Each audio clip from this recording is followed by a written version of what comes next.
एक के दिल की भक्ति की श्रद्धा लगन अलग अलग होती है। इन भगत जी के दिल में श्री तेग पातशाही जी महाराज, श्री चतुर पातशाही जी महाराज तथा श्री सतगुरु देव जी महाराज, श्री पंचम पातशाही जी के समय में भी श्री चरणों में टूट श्रद्धा प्रेम था। गुरु दरबार की सेवा इतने हित से करते थे मानो वही जीवन प्राण हो। श्री गुरु आज्ञा पालन भजन सिमरन एवं ध्यान में भी पूरा नहीं निभाते।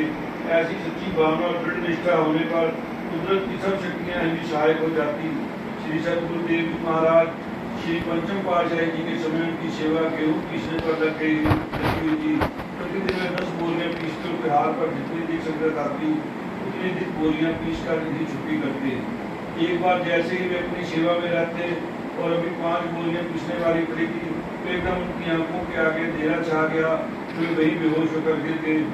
शुद्ध अवस्था में उन्होंने देखा कि वह शरीर छोड़ चुके हैं और धर्मराज उन्हें लेने के लिए आ गए हैं।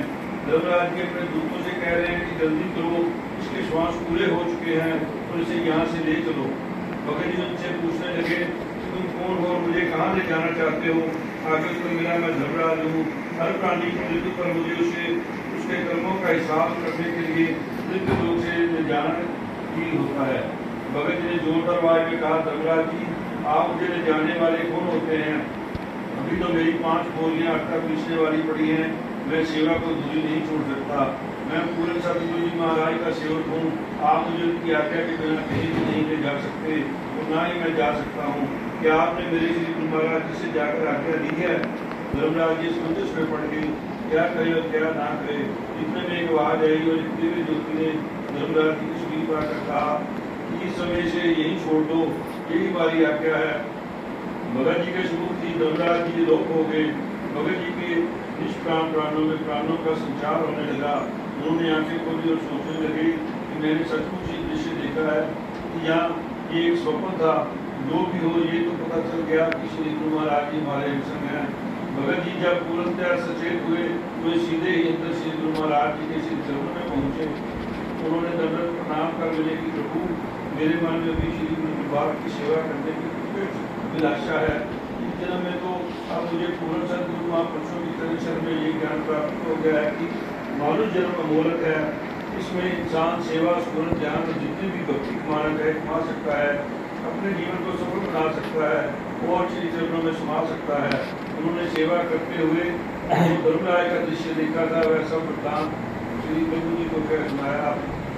आपने फरमाया, हिंदू हमारी श्रद्धा विश्वास प्रेम तथा सेवा के प्रति अविचल भावना को देखकर हम तुम पर प्रसन्न हैं। तुम्हारे दिल में जब तक सेवा करने की इच्छा है तब तक नित्य प्रति 5 बोरियां गेहूं पीसने की जाए तो सेवा से छुट्टी कर देना। इस प्रकार जब तक चाहो सेवा करो।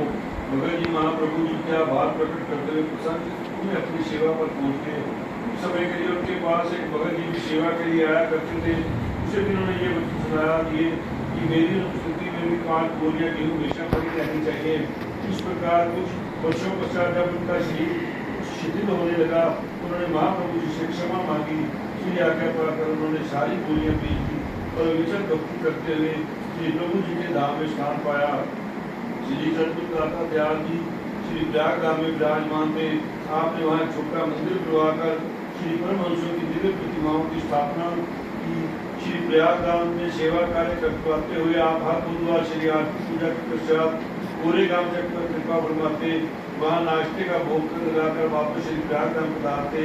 वहाँ रहने वाले महात्मा जी और भगत जी का भी श्री चरणों में सीम अनुराग का और बहुत दिल जान से सेवा करते थे।